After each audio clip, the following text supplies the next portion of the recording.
Hello, I'm Paul Beckwith, and in this video, I'm going to talk about this book that was published a couple of years ago. I've had it, just read it recently. It's called Nomad Century, How Climate Migration Will Reshape Our World by Gaia Vince. So it's a very important book because, we're not dealing with climate change. We're not cutting greenhouse gases. We're not cutting emissions. Things are all heading the wrong direction at accelerating rates. So basically what's going to happen is that large parts of the earth will become uninhabitable for people to live. So we're going to have global migrations, climate migrations on the scale of many, many millions, tens of millions, 100 million people. And Gaia's run the numbers, and she's arguing that between 3 and 4 degrees C temperature rise, if we're still around, we're going to have up to 3.5 billion people having to migrate because they're, where they live now will be unsustainable to human life. So it's a very, very deep, basically it's what we're doing to our planet. So let's talk about the book a bit. So climate change is making our world unlivable. This is in the dust cover. Migration is how we will survive. Here's how we make it work. The world's becoming ever more dangerous as the planet heats. Climate change is devastating wildland and farmland, endangering food supplies and exacerbating conflict. No kidding, right?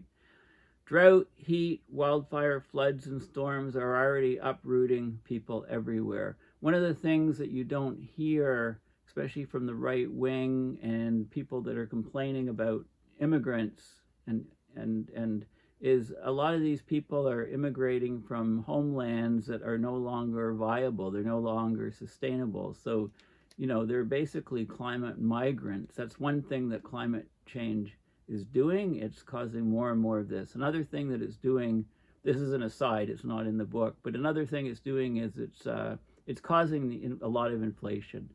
Bankers try to keep the inflation rate about 2%.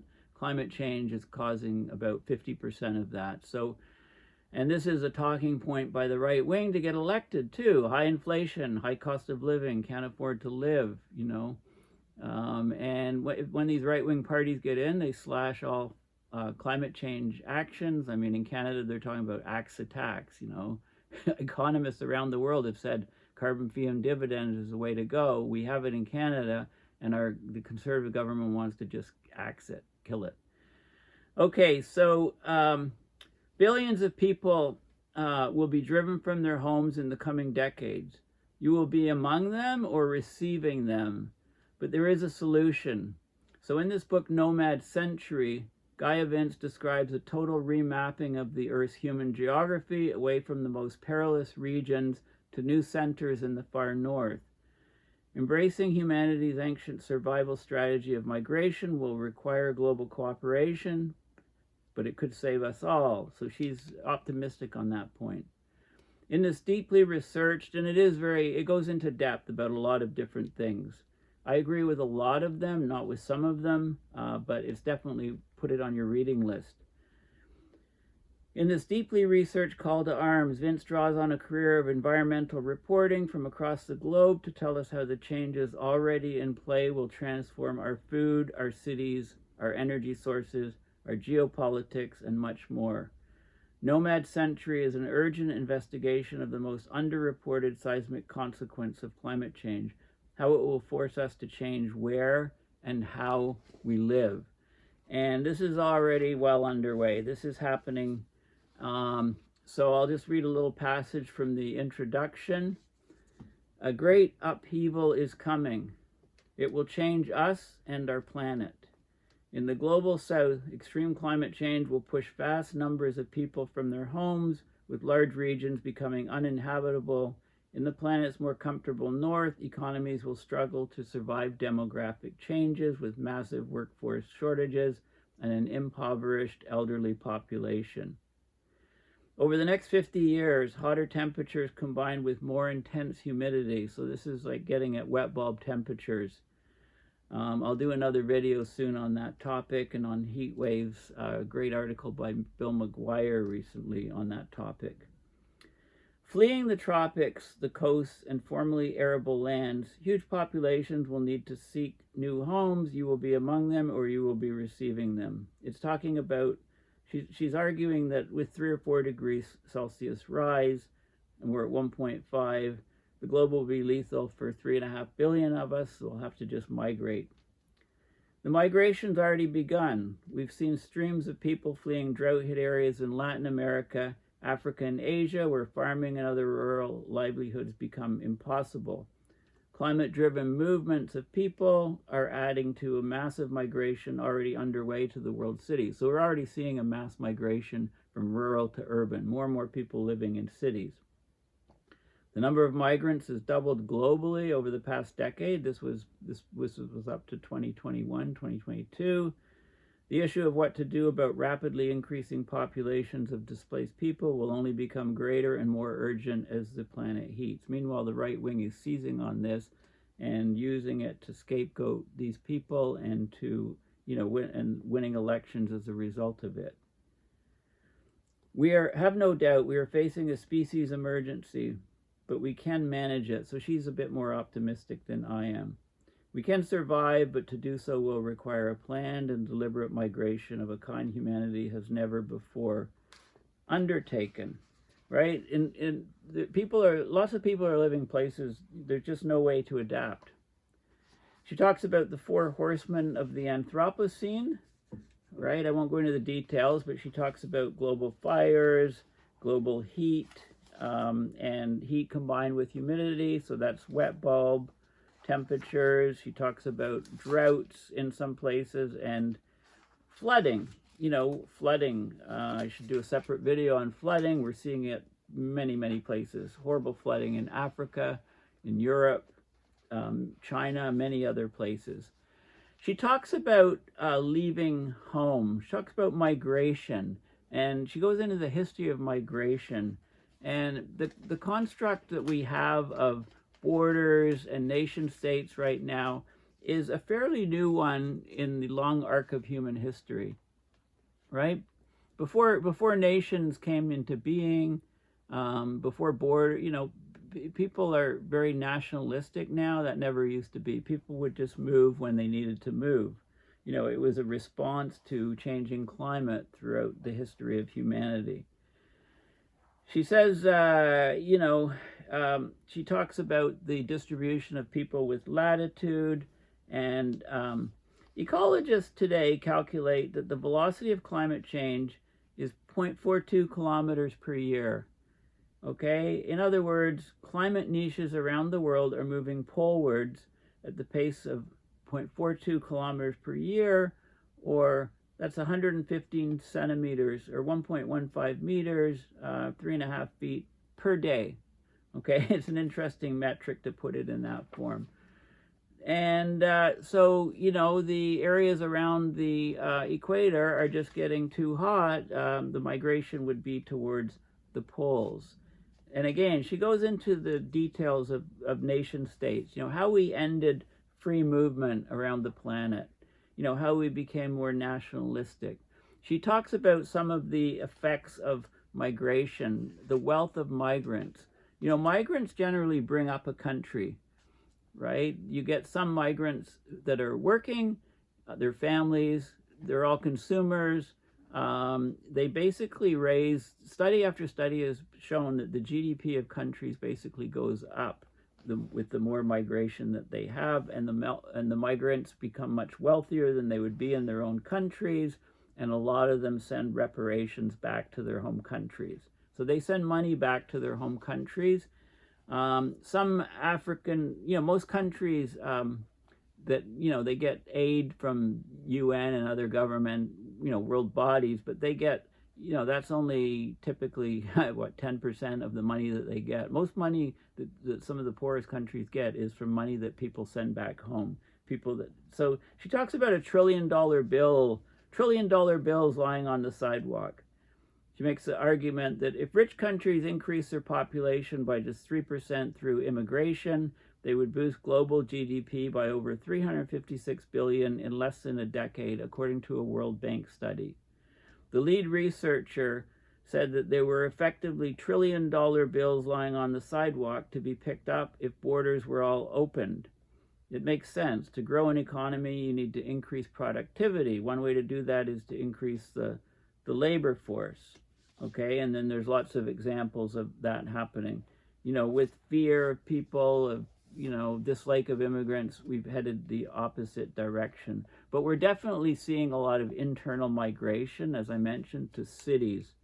The cities have to be resilient, and they have to be in the right place. You know, many cities are on coastlines. They just won't be sustainable for very many years. So, you know, because cities are also very particularly vulnerable to the impacts of climate change. And I've talked about about infrastructure, you know, and how infrastructure is just, you know, it's working. We forget about it. We assume it's there. It's always going to work until it doesn't. And of course, food, of course, is a huge challenge to feed people. She does interestingly go into climate restoration. There's a good section on that. She talks about carbon dioxide removal. She talks about some of the technological ideas, stratospheric aerosol injection and stuff. She says, you know, developing these technologies is going to happen for sure. It's just a matter of when and how much pain the world and people can endure from climate change before they go and actually put big money and implement these sort of things. And I agree completely. I've been saying that point for many years. I like in the conclusion, she's very, it's a very good passage, so I'll have a look at this. She says, it is absurd that we are considering the mass migration of billions of people. It's absurd that we are continuing to heat the planet knowing the consequences. After a career spent writing, researching, and talking about climate change and its impacts, I can't believe we're still in this situation, and yet we are. My daughter asked me with the cool rationality of a 6-year-old, why we just don't stop burning fossil fuels.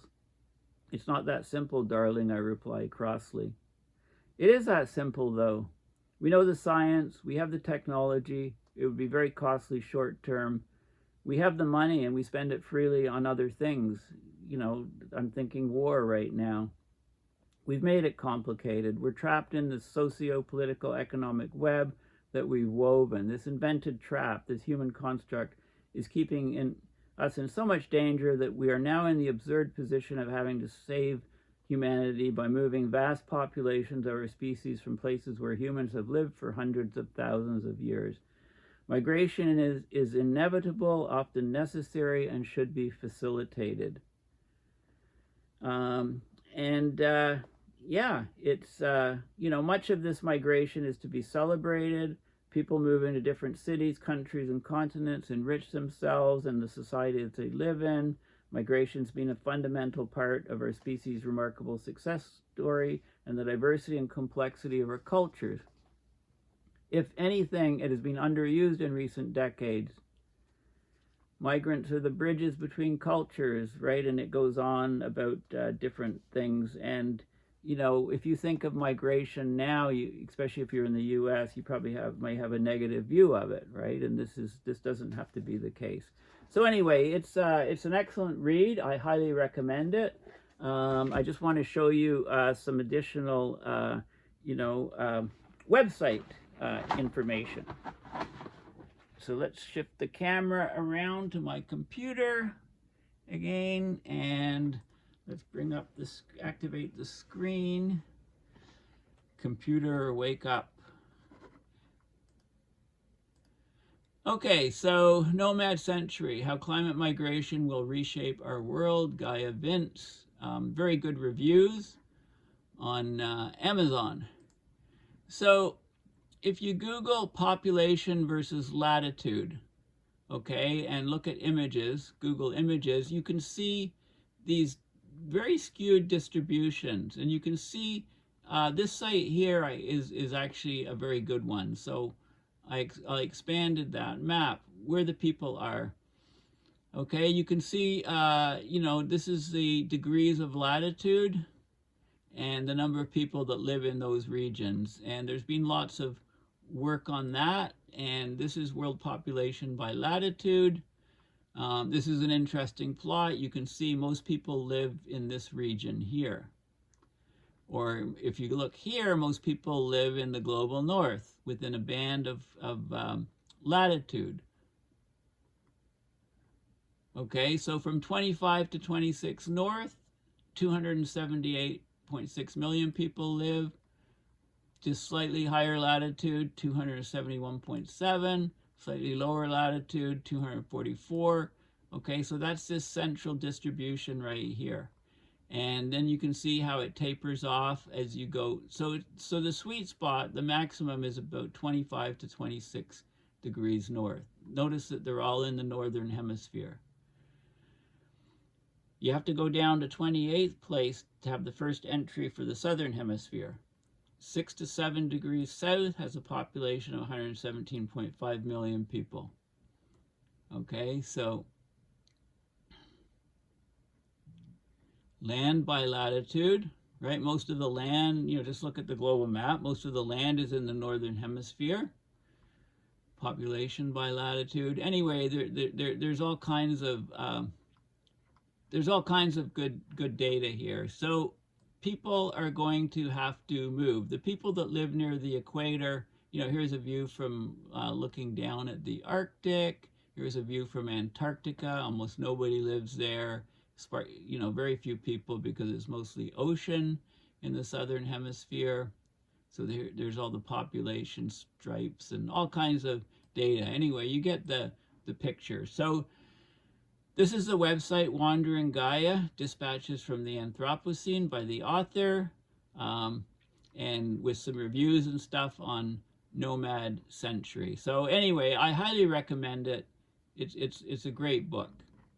Okay, it makes you really think about what this planet will look like towards the end of the century if we allow temperatures to rise 3-4 degrees and there's people still around. When the book came out a couple of years ago, there was a Guardian article about it, Nomad Century, How to Survive the Climate Upheaval by Gaia Review, A World Without Borders. So it is an optimistic view in general. It's how would migration occur for humanity to inhabit a world 4 Celsius, because it's based on science. I mean, there's a lot of places in the tropics that just wet bulbs would be too high all the time. People just couldn't live there. Okay, so anyway, there's lots of information. I Googled climate migration on Google Scholar to get some peer-reviewed papers. So here's one: climate migration amplifies demographic change and population aging. Okay, the demographic amplification of climate migrants results in 5.3 and 18 times the number of migrants. Because migration is more likely to occur in more youthful populations, areas experiencing accelerated climate outmigration would face accelerated population aging in their populations.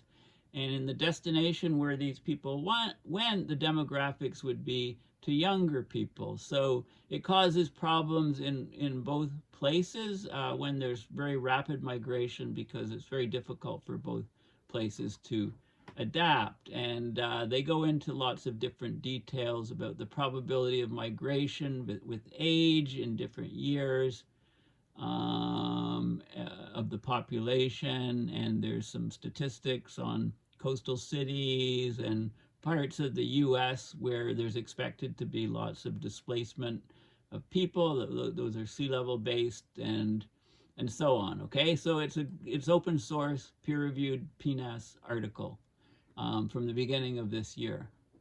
You know, maybe I'll cover this in a separate video, just the peer-reviewed paper. Here's another paper, Frontiers in Climate, How Well Can We Predict Climate Migration? A review of the forecasting models. Okay, so there's different models that try to figure out how much migration there will be from different areas. some of the reasons for the environmental change. So you have to ask yourself, why are people migrating? It's not just because of where they want to go. Often where they lived before is no longer sustainable. They can no longer farm, for example. They can no longer earn an income.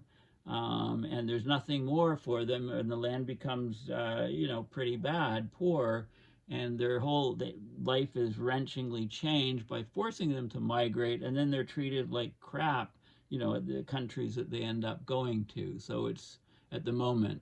And there's also another article, effects of communicating the rise of climate migration on public perceptions of climate change and migration, right? There needs to be work on that because, reactions right now to climate migration in the US especially are very polarized. News of international climate migration heightens perceived risks of migration, but it's not, the reasons behind it are often climate change, right? Climate change induced migration is a rapidly increasing phenomena estimated to affect millions of people in the coming decades. Okay, so there's lots of data on this. Okay, and there was another issue of the climate food migration nexus, right? You need to consider all of these things: climate change causing food shortages and causing migration, and then the food has to get to where the people are migrating. The role of race and gender violence in food and climate related displacement, and so on. All about the global industrial food system, how it's a major contributor to climate change, and also it's a cause of widespread human displacement and migration. Not enough food. Okay, so all of these things are important. And again, if you just go to Google Scholar and look at climate migration, you can go through and get huge numbers of articles. So basically, I just finished reading this book. I think it's a great eye-opening book. It's very sobering because we're not slowing down climate change. Climate change is accelerating. Different feedbacks and tipping points are very likely to kick into play, such as collapse of the AMOC ocean currents. Weather patterns have been destabilized around the world. The jet streams are haywire and wonky. It's going to be tough growing food. What are people going to be doing when they're in areas that are becoming that are becoming uninhabitable, basically due to very, very high temperatures, very, very high humidity, leaving wet bulb temperatures that mean you can't live there, rising sea level rises for many coastal cities, for example, desertification of other regions. Right now, we're seeing large numbers of migrations from wars, right? Wars going on that seem to be worsening, and rapidly worsening. So sorry I can't be more upbeat this video, but I highly recommend this book, Nomad Century, and this book is written in kind of like it's very readable fashion. It might be too optimistic, if anything. It does mention some of the climate restoration methods that I've talked about many times over the years. Anyway, thank you for listening. Please consider going to my website, paulbeckwith.net, and donating to my PayPal to support my research and videos. Thanks again, and bye for now.